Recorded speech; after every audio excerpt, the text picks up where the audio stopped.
Hey, what's up YouTube? Welcome back to my channel, and today we will be unboxing the M1 iPad Pro.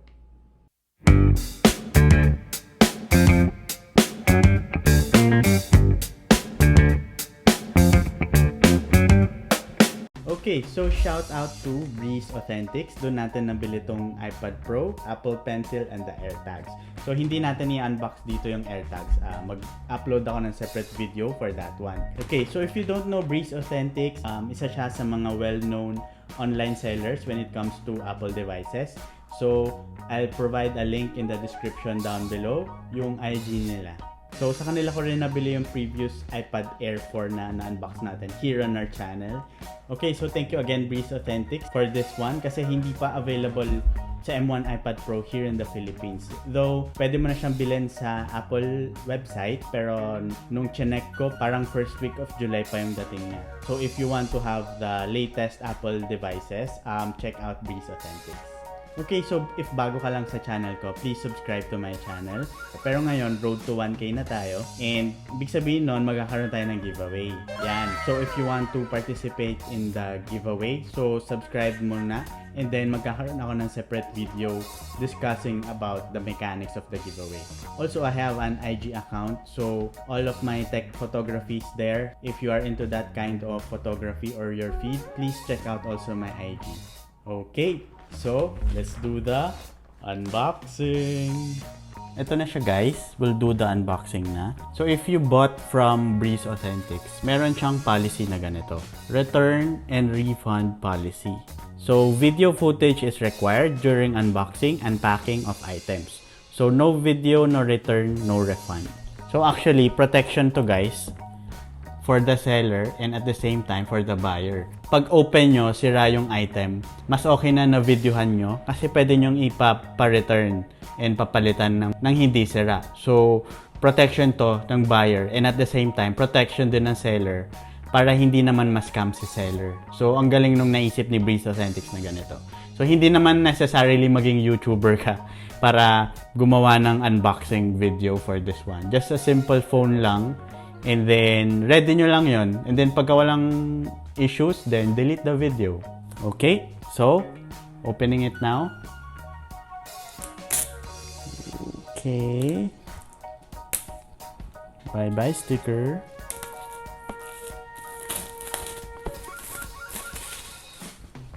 Okay, so, here's the box. Makita natin ng walang cover. So, on the side, iPad Pro. So, ito yung bagong design ni iPad Pro na may M1 na chip. And then, on the back, yung specifications lang nung iPad. So, what I got is the iPad Pro 11 inches. So, this is the third generation. And it has 128 gigabytes of storage. Okay. Opening it now. Oh. There you go. Okay. So, let's put this one on the side. I think pare-parehas naman yung unboxing experience ng iPad. Same lang din to from last year's. Okay, and this one, the paperwork. So, yan. iPad Pro, instructions. Instructions. And the stickers. So, dalawang stickers yung kasama niya na malaki. Okay. And then, yung charging cable, which is the USB-C to USB-C cable. And the charging brick. Very usual way of unboxing the iPad. Walang naman changes to since before. So, let's just put this on the side and let's open the M1 iPad Air. So, the most satisfying part.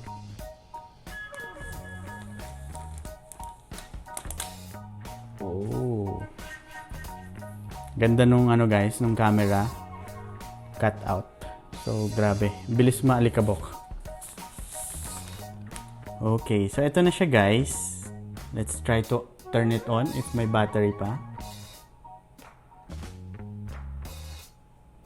Okay, there you go. So while it's still loading, kumuha din ako nung Apple Pencil 2nd generation. Syempre, para ma-maximize natin yung features ng iPad, might as well get the Apple Pencil. Let's unbox this.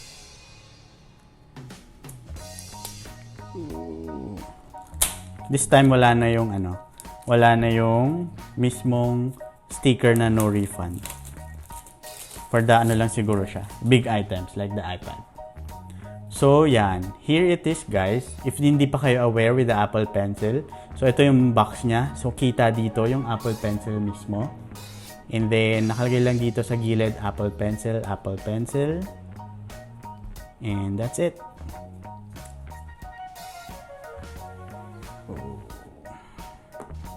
Designed by Apple in California.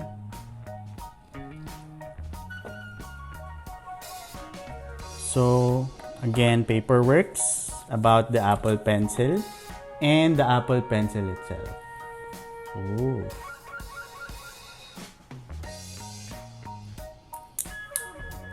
Okay, let's remove it na guys.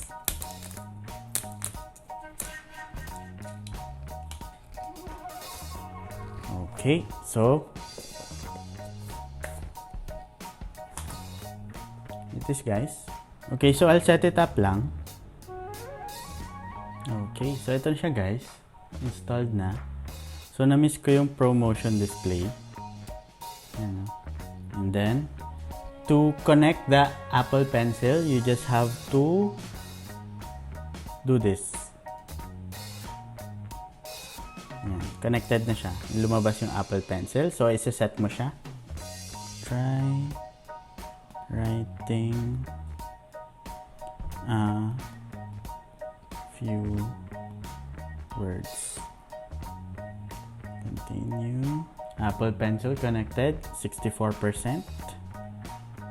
And that's it guys. Okay, so guys, na-setup na natin si M1 iPad Pro. So first, let's talk about what's new with the M1 iPad Pro. So based from the name, so M1, this is a new silicon chip from Apple na create nila for the Mac devices. So the Mac Mini, MacBook Air, and the MacBook Pro. So imagine gaano kalakas tong si iPad kasi yung processor niya is yung gamit mismo ni MacBook Pro, ni MacBook Air, and the Mac Mini. And based from the results, talagang okay siya in terms of CPU, processing, and GPU. Ganon kalakas yung iPad na to. And then what's new with the M1 iPad Pro is that the minimum RAM niya is 8GB.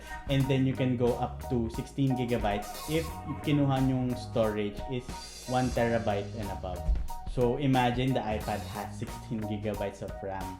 And then yung processor niya is yung processor ng mismong laptop. Diba? So sobrang powerful yung M1 iPad Pro. And then yung port niya guys is Thunderbolt 3 na. So hindi lang siya basta-basta USB-C. Ang ibig sabihin lang nun, pwede ka nang mag-input ng mga fast SSD storage or external SSD storage. So, magagamit mo na yung or ma-maximize mo na yung speed nun with this iPad.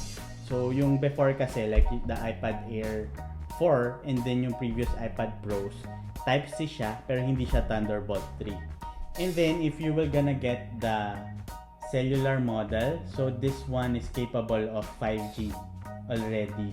So apart from the iPhone 12, ito yung next device nila na nagra-run with 5G. So I guess bihira dito sa Philippines na ang kukuning iPad is cellular kasi parang hindi siya sulit kasi meron ka namang phone and if may data naman yung phone mo, pwede mong i-hotspot with your tablet. And also dahil pandemic, nasa bahay lang tayo, edi lagi ka lang naman nakakonect sa Wi-Fi. So, I think hindi sulit yung Wi-Fi cellular. Pero if that's your thing, and kasi yung iba ginagawa rin, ito mismo na yung phone eh. So, dito nagte-text. So, pwede rin yun if that's your use case. So, okay lang naman yun. So, at least, if kailangan mo yung feature na cellular, at least 5G na siya for future-proof na rin.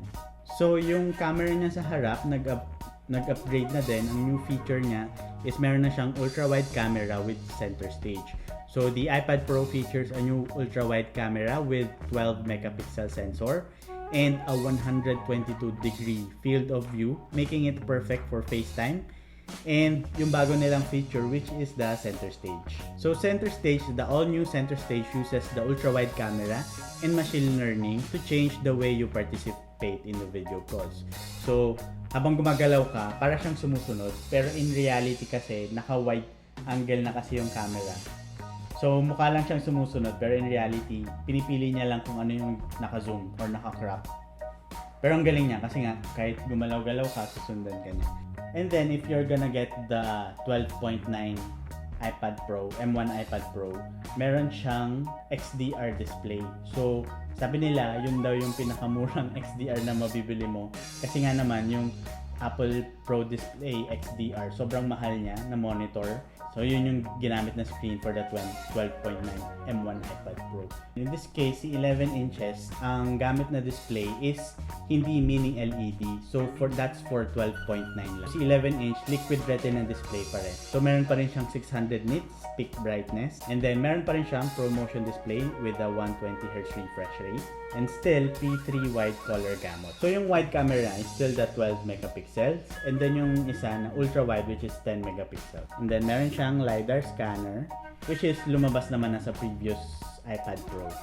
So, yung key takeaways for this video, dahil M1 na si iPad Pro or yung chip na ginamit is same with the Mac devices, magiging Mac OS na rin kaya yung OS ni iPad? Well, hindi pa rin. Kasi wala nang major difference kung isipin mo si iPad and si Mac. Kasi same processor na sila and then kung same na rin yung OS, so parang kinalaban ni iPad yung mga Mac models natin. Which is, I think, hindi siya mangyayari. Though, dahil M1 yung processor, magkakaroon ng integration with application support. So, with the M1 chip na nakalagay sa Mac, meron na siyang support with the iOS apps. So, I think ganun din yung gagawin with the iPad kasi nilagay na yung M1 chip dito. I think magkakaroon din ng cross-platform compatibility. So, yung mga Mac OS na apps, I think baka pwede na dito. So, sana, actually, wishful thinking yon. So, let's say, Final Cut Pro. Final Cut Pro is a Mac OS application. And yun yung ginagamit ko for editing my videos. Hindi siya available currently with the iPad. So imagine if yung type ng application na yun pwede na sa iPad. So sobrang it will open a lot of doors with the iPad. So iba pa rin yung Mac OS sa iPad OS. So mas marami ka pa rin magagawa with the Mac OS compared to iPad OS. But if yung use case mo or yung mga applications na ginagamit mo available naman with the iPad, then I think pwede siya. Pero still, as of now, hindi pa rin niya pwedeng ma-replace yung laptop. But pwede siyang option to laptop. Okay, so thank you guys for watching this video. If you liked it, please give it a like down below. Subscribe if you haven't already. And smash that bell to get notified when I upload new videos. So hanggang dito na lang muna ulit guys. Talk to you soon.